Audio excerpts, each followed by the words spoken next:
4 fighters or whatever it's going to be, then you'd have to get your equipment ready, because like those cable bridles are different for each airplane.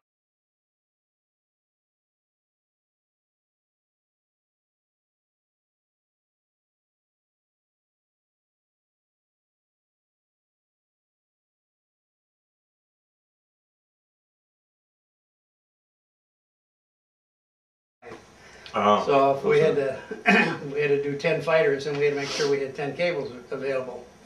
They were positioned in channels in the flight, there were compartments in along the side of the flight deck where they kept them. But we had to make sure there was enough there, because you couldn't get an airplane on the catapult and not have a cable to adjust, bridle to adjust. So you had to have a cable for each aircraft that was going to be launched? Mm-hmm. Oh, I thought you'd reuse the same one. We would, depending on how many there were, but we'd have to have enough there to make sure that we didn't run out. Oh, okay. You know, if we were going to launch 20 aircraft, we wouldn't have 20 cable necessarily. I mean, we might have 10 cable there, which would probably carry us, or even less than that. It might even 5 or 6 would carry us, because you use the same ones over and over. Yeah. Before that particular aircraft, you had different cable for fighter, different cable for bomber, and depending on which fighter or bomber it was, it would have different cables completely. And so they had to, when they came back at night, somebody was like refueling them, rearming them, and yeah, putting the ordnance on them and so forth. Right. If they were going to go right back again, well, then usually instead of taking them down to the hangar deck, unless there was something wrong mechanically that needed repair work done, why they just took them to the back end of the flight deck and arm them. And if they were going off again, they'd go off, because this is what would happen now. You might send 10 bombers and 10 fighters off. They'd be gone for an hour. Their total gone time might be 2.5 or 3 hours. You know, by the time they get to where they're going and they do their thing and come back. And so in the meantime, you're launching another group for a different mission. And then they would, when you get one group coming in, and then you got to reposition all the planes and then send them off again. But they didn't fly away. Like, I think we only had a couple of flyaway takeoffs because you just didn't have enough deck. We didn't fly away. We would take off right from the flight deck. Like the big carriers, they had flight decks were twice as long as the escort carriers. Oh, okay. So they could fly their planes right off the rather deck. than be launched on. Yeah. Okay. And but the escort carriers didn't have that much deck, so if you and you know, even if you push all your planes to the back end, like I don't know if it's in this one, but one of these books, there's a picture of an escort carrier, and they have their planes parked on each side, and they'd be flying away takeoff down the middle. And getting the maximum length of runway? Yeah. That couldn't have been very much. No, well, some of the earlier, like ours, I think was the first one with 2 catapults. Most of them just had 1 catapult, so it was slow to launch planes. Mm-hmm. And so they didn't carry as many airplanes, and they did more flyaway takeoffs. But, you know, you got to get it up in the air in 350 feet. That's a pretty short distance to get a pretty damn good headwind. Yeah. Yeah, well, of course, and they didn't go fast enough. Like the big carriers, which would have a 35-knot speed, and they're into the wind, and if you had a 10-mile-an-hour wind, that gives you 45 miles an hour right there. Right. And, and they could take off in less than 500 feet, but the escort carrier, why, you had a 16 to 17 knot speed is about the best you could do. So if you had a 10-mile-an-hour wind, well, you still only got 27 knots coming over against the front, which is really not enough to get you in the air in 350 feet. No. Those were all wooden decks, weren't they? They're steel underneath, but there's like 4x4 planks on the deck. I don't know if it shows anything. Well, it looked like they were like slats or something that went across. With tar in between them. And then there's every so far, every so close, there's a steel stanchion in there. See it there. See this? Oh, okay. It's metal, goes in between the wood blocks, and it has openings so that you can loop a rope underneath it. And when you tie the planes down.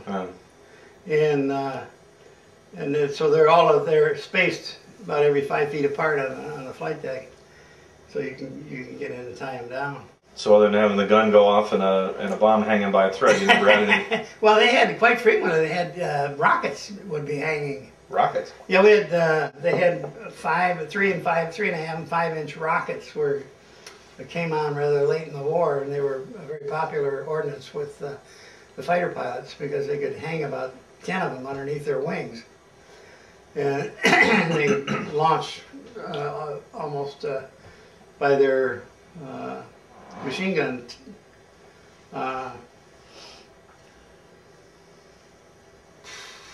Sight. Oh, okay. Could use that to launch the rockets, and they liked the rockets, so they liked the 5 inch were the popular ones. So we had a bunch of them, but not as many. 5 inch wide? 5 inch in diameter. Oh, okay. That would be the head size. The body size was probably smaller than that. Oh, okay. But what would happen is they're electrically launched. There's a cord that goes up, plugs into the launch cable, like, and that cord plugs in, and then when the pilot wants to fire it, he pushes his button or squeezes his trigger, whichever, and that sends the electrical charge that is supposed to launch the rocket. And sometimes it wouldn't work. The clips that would, like, there's clips that hold it onto the launching rail, but there's a cord that is the electrical tie-in. So sometimes it would drop from the rail, but the cord doesn't let go. Oh. So the cord is still hanging, and the rocket is hanging down from the cord. So the plane is coming in, and all he's got is a rocket hanging down from the cord. Well, there again is the question: do you want to let him land, or don't you want to let him land? Because if the rocket goes off, somebody could get hurt. And that happened a few times where they let him come in, and then they would detach it and throw it over the side as fast as they could. We never had anybody get hurt that way.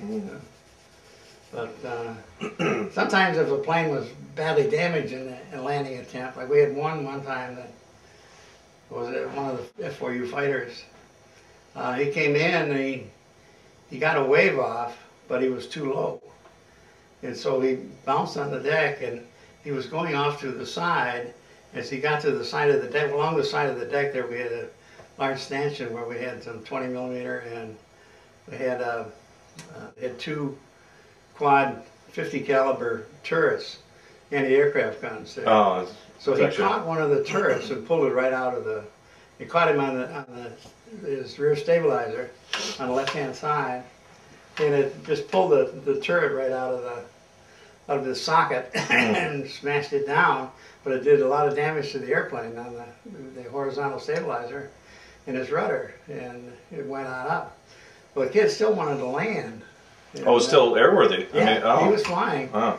And he wanted to land, but they didn't want to let him because he was, first of all, he wasn't that good at it, which was Obviously was the problem in the first place. Secondly, it was just too dangerous to the ship. It's you know, you got other airplanes up there that gotta come in. So he flew around for almost an hour, kibitzing with them. He did not want to. He wanted to land in the worst way. Finally, his commanding officer, the colonel that ran the fighter group, he told him to get up there, turn that thing over, and fall out. get out of there. Let it go. He was scared stiff of coming down into the ocean. Now we always had a destroyer escort was with us all the time, and when we were in landing operations, the destroyer escort was to stand by and rescue anybody that might have gone into the water. Okay. So they picked him up. So he survived okay, but didn't like the idea of floating around in the ocean. No, he didn't like it at all. So when those guns get damaged like that, they're just out of commission until you get to port to fix them? I mean, they obviously can't do anything. Yeah, well, it depends. Sometimes you can, sometimes you can't. But I don't remember whether they fix that or not.